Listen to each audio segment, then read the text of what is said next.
A devocional, na verdade, não, eu acredito que ela seja curta, mas eu escrevi algo para não me perder, né? Eu queria, na verdade, compartilhar um momento que eu senti Jesus na minha vida, próximo de mim, falando comigo, inclusive. Isso faz uns 3 meses. Mas para chegar nesse momento, eu vou contextualizar um pouquinho. Há 3 anos atrás, começou a aparecer uma ferida na barriga do meu pai. Essa ferida foi crescendo e foi ficando cada vez mais feia. E meu pai é uma pessoa bastante teimosa, né?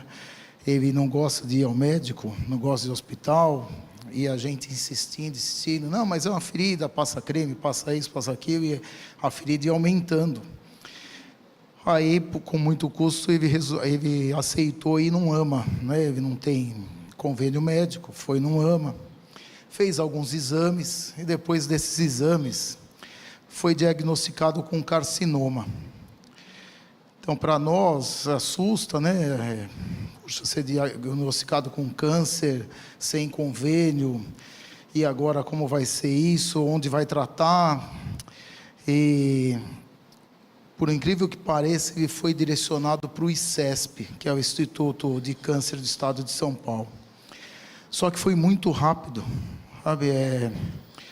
Normalmente demora muito para conseguir uma vaga no ICESP, quando se consegue. Eu não sei quantos de vocês já foram no ICESP, mas é um hospital assim fantástico. O atendimento é extraordinário, as pessoas que lá trabalham são de uma acolhida incrível, sabe? É muito humano ali. Ali você vê o cuidado de Deus naquele hospital, em cada um dos colaboradores que lá estão.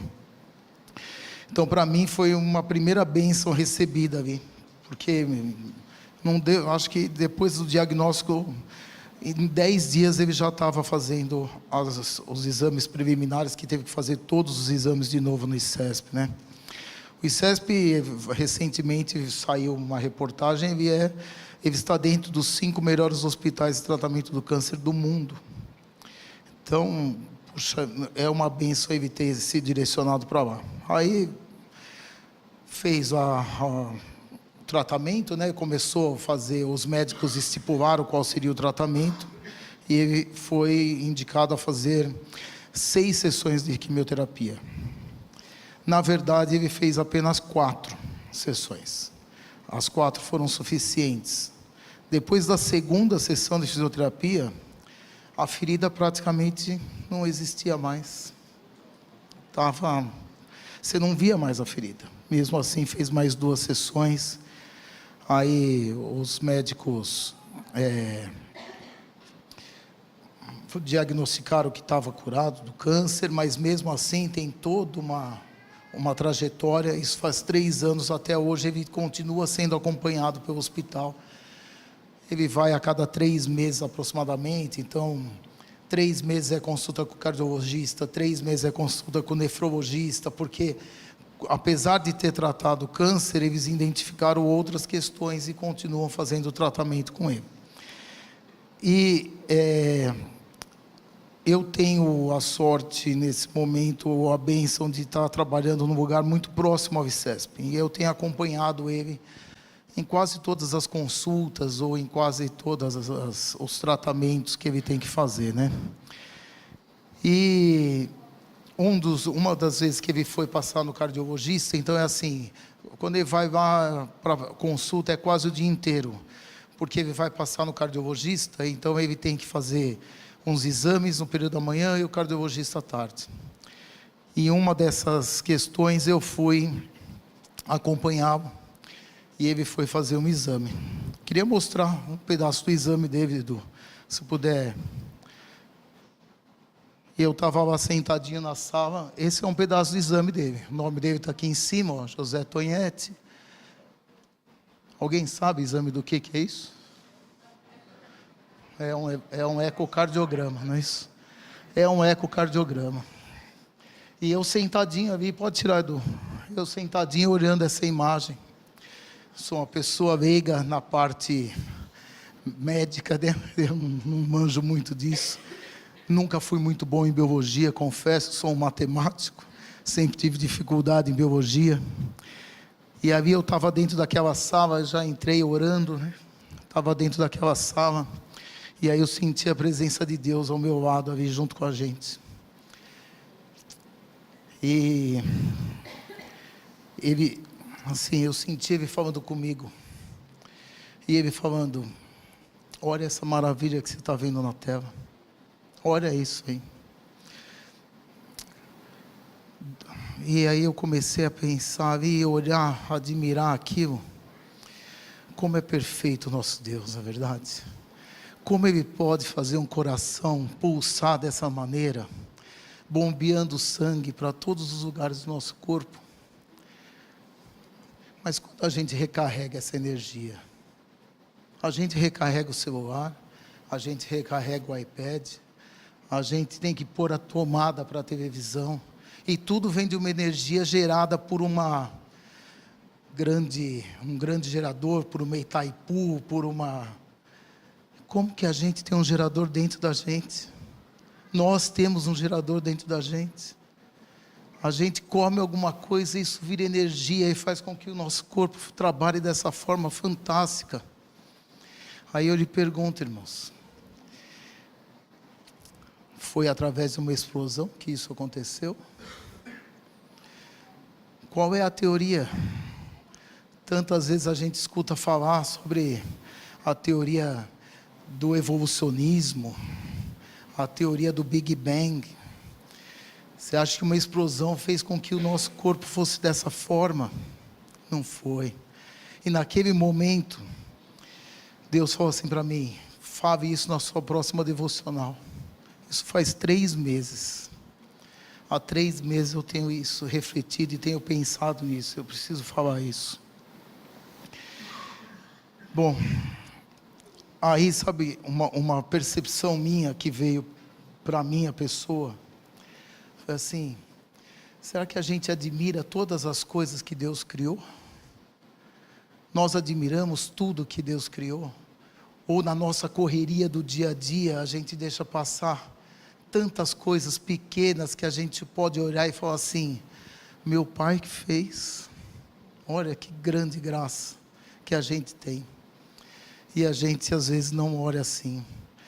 Então, eu penso que depois desse dia, eu comecei a enxergar muito melhor toda a criação de Deus. E eu convido vocês a ter essa experiência.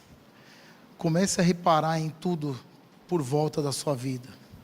Veja como Deus é grande, o quão Ele é maravilhoso. Eu não sei porque o Vinícius cantou esse final, Vinícius, mas foi providencial, porque Ele é maravilhoso, e a gente precisa olhar isso em todos os momentos.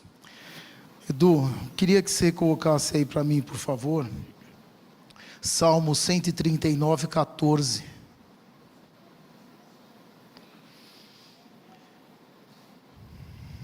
Na semana passada, na aula do Antônio, ele falou bastante sobre quanto a gente deve agradecer a Deus, né? Mesmo nas tribulações, e principalmente nas tribulações, o que é difícil, mas sempre dar graças a Deus. Então eu peguei esse salmo aqui, que é: graças te dou, visto que por modo assombrosamente maravilhoso me formastes. As tuas obras são admiráveis, e a minha alma o sabe muito bem. A gente tem que admirar a Deus, tem que admirar as obras dEle. Ele fez tudo falando, e a gente precisa ter isso na mente quando a gente estiver andando por aí. E indo para a parte final já, por favor, coloca Romanos 1:20. Romanos 1:20.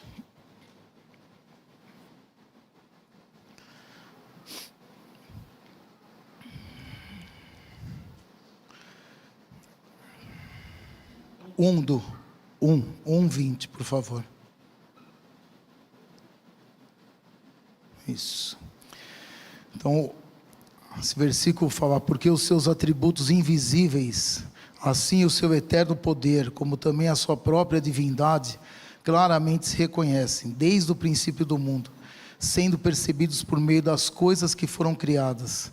Tais homens são, por isso, indesculpáveis. Aqui tem um contexto, quem depois puder ver Romanos 1, vai entender porque que ele fala, tais homens são indesculpáveis, mas são homens que não dão a grandeza que Deus merece na sua criação. Então a gente tem que dar essa grandeza o tempo todo, a gente tem que saber o quão grande é o nosso Deus. E do último, primeiro, Tessalonicenses 5,18, por favor.